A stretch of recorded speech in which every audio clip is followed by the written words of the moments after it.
Like share और comment में राधे राधे जरूर लिखें।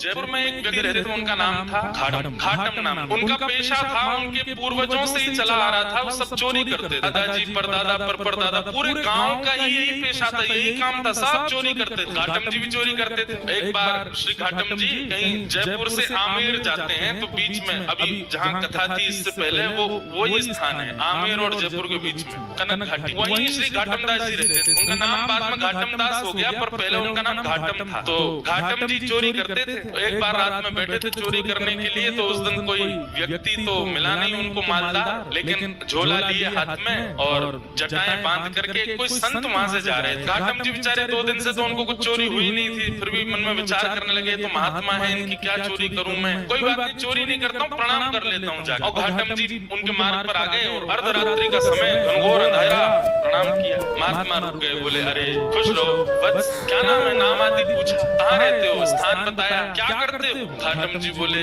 मैं चोरी करता हूँ। महात्मा को ये बात बड़ी बढ़िया लगी कि इसने छुपाया नहीं, मुझसे सत्य बोला। बोले चोरी क्यों करते हो भाई, चोरी डकैती करना ही अच्छी बात नहीं है, मत किया करो, अच्छा काम नहीं है। बोले महाराज काम तो अच्छा नहीं है मैं जानता हूँ, पर ये तो मेरे परिवार का पेशा है, मेरे पूर्वजों से चली आ रही है चोरी, हमारा परिवार इसी में ही निपुण है। मेरा बेटा है अभी 5 साल का, उसको भी तैयारी करा रहा हूँ मैं, उसको भी सिखा रहा हूँ कैसे जाना चाहिए, क्या क्या आयु संग लेके जाने चाहिए, किस प्रकार लोगों को देख करके समझ जाना चाहिए मालदार है कि नहीं है। महात्मा बैठे बैठे देखो संत का स्वरूप क्या होना चाहिए, संत केवल वहां ना जाए जहां माला और दक्षिणा मिले, संत का स्वरूप है वो जहां जाए, अगर दिख रहा है कि कुछ दूषित स्थान है, दिख रहा है कि इसके अंदर कुछ कमियां हैं, उसको सुधार करे, इसीलिए वो संत बना है, इसीलिए वो साधु बना है, केवल मालदार बनने के लिए नहीं बना है। महात्मा को चिंता हो गई, बोले अगर मैं इसको कुछ सिखा करके नहीं गया और इसके जीवन परिवर्तित करके नहीं गया तो इस मार्ग से निकलना मेरा दुष्कर हो जाएगा।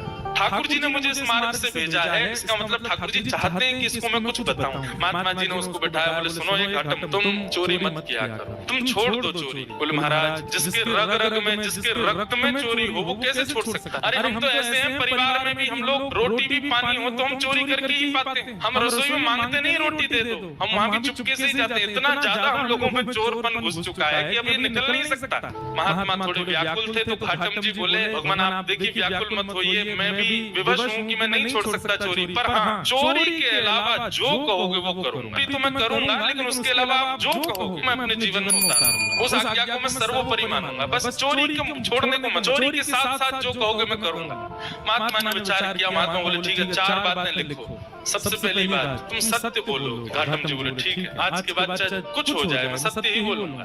दूसरी बात लिखो संत जनों का खूब सम्मान करोगे, आदर करोगे। बोले जी महाराज। तीसरी बात लिखो जो भी लाओगे घर में, चाहे चोरी करके लाओ, चाहे प्रेम से लाओ, कमा के लाओ, सबसे पहले ठाकुर जी को निवेदित करोगे, उसके बाद स्वीकार करोगे। बोले जी। और चौथी और अंतिम बात, कहीं मंदिर दिख जाए, मठ दिख जाए, आश्रम दिख जाए, संत दिख जाए, 100 काम छोड़ के चोरी करके भाग रहे हो, सिपाही पीछे पड़े तो भी रुकोगे, प्रणाम करोगे, फिर जाओ। घाटम बोला जो आ गया। अब ये 4 बात मेरे लिए अध्यादेश है, आदेश नहीं है, अध्यादेश। चाहे दुनिया इधर उधर हो जाए मैं इन 4 बातों को कभी नहीं छोड़ूंगा। संत बोले ठीक।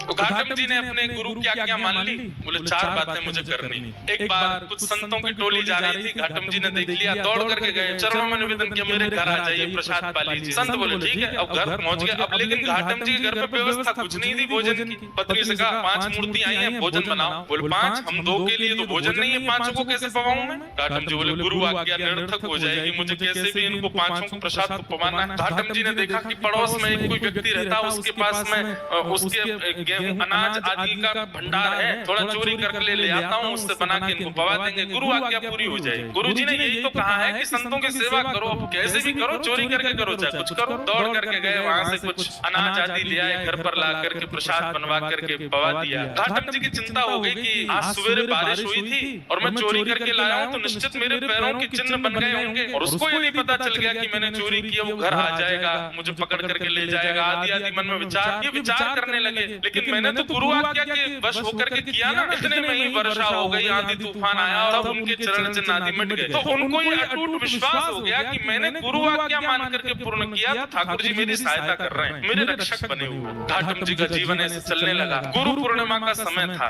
घाटम जी ने मन में विचार किया, मेरे गुरु ने मुझको सब कुछ प्रदान किया, इस बार गुरु दक्षिणा के रूप में ऐसी कोई वस्तु या इतना धन कुछ दूं गुरुदेव के यहाँ, वर्षों तक भी अगर मेरे यहाँ से सेवा ना जाए तो गुरु जी को दिक्कत ना हो, मेरी तरफ से ऐसा रहे कि हाँ परिपूर्ण हो गई सेवा। उसके लिए बड़ी चोरी कर लेता हूँ, उसके बाद फिर मैं धीरे धीरे छोड़ ही दूंगा, बड़ी चोरी करता हूँ, उससे जो धन आएगा गुरुदेव को दे दूंगा। घाटम जी ने विचार किया क्या चोरा हूँ। तब उन्होंने विचार किया, बोले कि यहाँ आमेर का जो राजा है इसके घोड़े बड़े कीमती और उनमें भी एक काला अश्व है, काला घोड़ा, वो सबसे ज्यादा कीमती है, ऐसा पूरे भारत में नहीं। यदि उसको मैंने चोरी कर लिया, उससे जो धन आएगा वो यदि मैंने गुरुदेव को दिया तो आजीवन मुझे जितना देना चाहिए उतना एक बार में ही दे दूंगा मैं गुरुदेव को। तो गुरुदेव के यहाँ गुरु पूर्णिमा की सेवा मेरी तरफ से होती रही। घाटम जी चोरी करने के लिए जा रहे हैं, एक सामान्य से घोड़े पर बैठ करके घाटम जी और सीधे राजभवन में प्रवेश कर रहे हैं। मुख्य द्वार से प्रवेश करने लगे तो द्वारपालों ने रोका, ए कहाँ जा रहे हो, क्या नाम है तुम्हारा? बोले घाटम। कहाँ जा रहे हो? बोले चोरी करने जा रहा हूँ। झूठ नहीं बोलना है, गुरुदेव ने मना किया। द्वारपालों ने मन में विचार किया